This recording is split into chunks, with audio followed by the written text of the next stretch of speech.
Soy mujer, la mujer trabajadora que decidió ser artista, la mujer extrañamente sin instinto maternal, la mujer que hace toplex delante de desconocidos, la mujer que le gusta ir con vestidos con toda la espalda al aire, la mujer a la que le gusta ir con poca ropa, a aquel lugar, y no allí en concreto, y no siempre, para provocarte.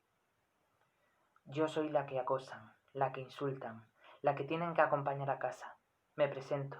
Yo soy la promiscua, la exhibicionista, la que iba buscándolo, la que rompía a llorar, la histérica del libro. Soy la mujer que parirá a tu niño. Soy la mujer que cambiará la educación, la que infravaloran, la que dejan, la que gritan, hoy te follaba, nena, hoy te acosaba.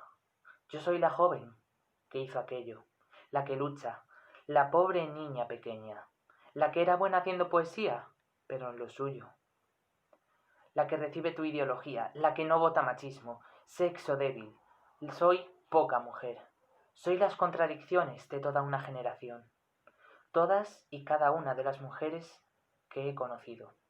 Las ganas de gritar que soy libre, que no me escribas poemas, que soy libre, que no me escribas poemas, que no me grites guapa, que no me grites guapa, que no me grites. Nada.